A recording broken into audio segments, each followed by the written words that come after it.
cosa? Per rendersi conto della grandiosità del progetto, la distanza che c'è tra la Terra e la Luna. Ma cosa c'entra? Migliaia e migliaia. Sì, può darsi. Certo. Ma di cosa, scusi? Migliaia. Sì, abbiamo già detto questo, ma di cosa? Lei lo sa, lei? Di litri. credo. Ma certo, non sanno neanche cosa c'è, che distanza c'è tra la Terra e la Luna. Noi. Litri, fiasche che volano.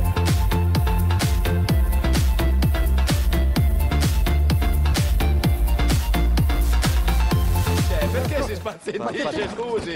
Ma fare i conti, allora, Ci spieghi. sono 100 anni che parliamo di questo ponte, va bene? sì. Non è che uno arriva adesso e fa tutto ta-ta-ta, saremo dei pazzi e dei visionari. Certo. Ho capito. Oggi siamo tutto ta-ta-ta. Gianni!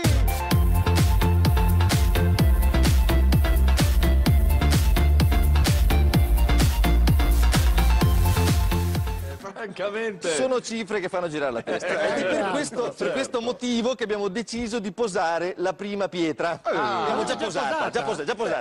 Quando, scusi? Questo è un bel passo avanti. 3 giorni fa. 3 giorni fa, bene. E dove? In che località? Non lo so, l'abbiamo persa subito. Perché persa? siamo andati su un dirupo, io e il capocantiere l'abbiamo buttata giù. È lì, comunque è lì, non è che, Dove? non è che Cioè, scappa. avete Nel buttato mare. una pietra e non sapete dove sia finita. Una giornata bellissima. Immagino, in Sicilia. Un caldo, un sole, 1000 gradi. Quanti? Non credo. Però secco, non quello umido che dà fastidio. Allora, lei ha idee strane sui pesi e le misure. e le Siamo anche temperature. andati a mangiare 2 Ingegnere, spaghettini. ma 1000 gradi.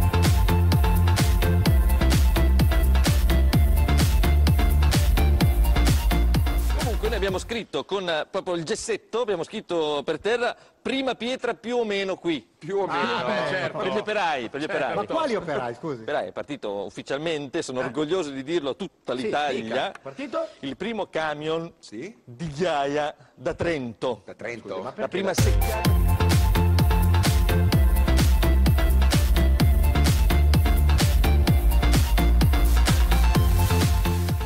Stavo pensando che forse l'inaugurazione è meglio farla senza cravatte. Perché? Primo perché è più informale, Ecco, e sì. secondo perché il peso generale comincia a preoccuparmi. In che senso? Scusi, non si può portare la cravatta sul... Non vorrei che uno fa i conti, non vorrei che arrivassero poi 50 persone cravattate, certo. va giù il ponte e si va a fare la È figura. un problema. Io toglierei anche le cinture. Uno sta lì a Non passare calcolare delle macchine. dinamiche, controdinamiche, pesi, arriva uno con la cravatta di lana, magari beh, lana inibita, pesa, va giù il ponte. Lei ci preoccupa, tanto non abbiamo capito una cosa.